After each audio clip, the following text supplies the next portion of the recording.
सवाल, सबसे छोटी ग्रंथि का नाम बताइए। सबसे छोटी ग्रंथि कौन सी है? तो सही उत्तर हो जाएगा इसका पिट्यूटरी ग्रंथि। ठीक है, पिट्यूटरी जो ग्लैंड है यह सबसे छोटी ग्रंथि है। अब बताइए सबसे बड़ी ग्रंथि कौन सी है? जस्ट अभी हमने नाम पढ़ा तो यकृत जो लीवर है यह शरीर की सबसे बड़ी ग्रंथि है। सबसे छोटी कौन सी है? तो पिट्यूटरी ग्लैंड है। अगला सवाल है, रक्तचाप मापने का यंत्र कौन सा है? क्या कहते हैं हम उस यंत्र को जिससे रक्तचाप मापा जाता है? तो उसका नाम होगा ऑप्शन डी वाला स्फिग्मोमैनोमीटर। याद रखिएगा क्या लिखा है, स्फिग्मोमैनोमीटर होता है रक्तचाप मापने वाले यंत्र का नाम। ठीक है, ये जितने भी यंत्र होते हैं सारे आप याद रखिएगा क्योंकि यहाँ से सवाल पूछे जाते हैं। एक और बार याद कीजिएगा, रक्तचाप मापने का जो यंत्र है उसका नाम है स्फिग्मोमैनोमीटर। अगला सवाल देखिएगा, मनुष्य में कितनी जोड़ी पसलियाँ पाई जाती हैं? कितनी जोड़ी पसलियाँ पाई जाती हैं? तो 12 जोड़ी पसलियाँ पाई जाती हैं। अगला सवाल है, शरीर में हड्डियों की कुल संख्या कितनी है? कितनी कुल हड्डियाँ हैं आपके शरीर में? 206। कितनी हड्डियाँ हैं? 206। अगला सवाल है, मांसपेशियों की कुल संख्या कितनी है? सही जवाब क्या होगा इसका? सही जवाब ऑप्शन ए वाला 639। टोटल कितनी मांसपेशियां हैं? तो 639 मांसपेशियां हैं। अगला सवाल है, लार में पाया जाने वाला एंजाइम कौन सा है? क्या कहते हैं उसको जो लार में एंजाइम पाया जाता है उसका क्या नाम है? सही जवाब होगा इसका टाइलिन। क्या है? टाइलिन। लार में पाए जाने वाले एंजाइम को क्या कहते हैं? हम टाइलिन कहते हैं। अगला सवाल है, लिंग निर्धारण होता है जब भी बच्चा जन्म लेता है तो वह मेल है या फीमेल, यह किस चीज़ पर डिपेंड करता है? यह डिपेंड करता है पुरुष क्रोमोसोम पर। ठीक है, यह किस पर डिपेंड करता है? पुरुष के क्रोमोसोम पर डिपेंड करता है कि जो बच्चा होना है यह मेल होगा या फीमेल होगा। अगला सवाल है, मनुष्य के हृदय में कितनी कोष्ठियाँ होती हैं? कितनी होती हैं? सही जवाब हो जाएगा 4 कोष्ठियाँ होती हैं। ठीक है, अगला सवाल देखिएगा। अगला सवाल है, शरीर में गुणसूत्रों क्रोमोसोम की संख्या कितनी है?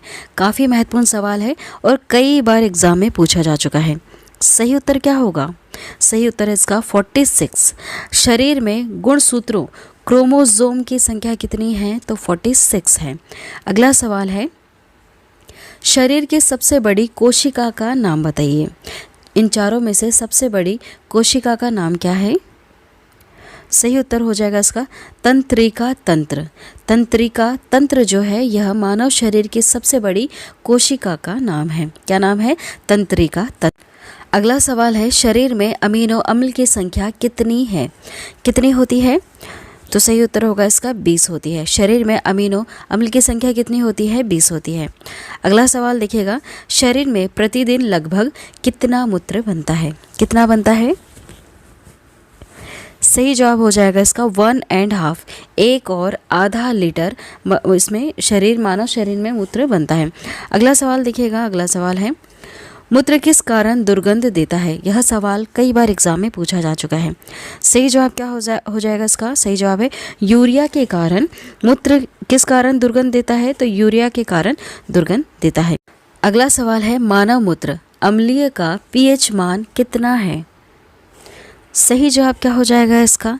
6। कितना है पीएच मान? 6 है। अगला सवाल, विटामिन ए संचित रहता है।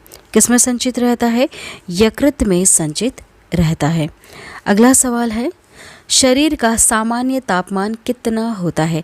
काफ़ी महत्वपूर्ण सवाल है और कई बार एग्जाम में पूछा जा चुका है। सही उत्तर क्या हो जाएगा इसका? ऑप्शन ए वाला। देखिए कितना सामान्य तापमान होता है मानव शरीर का?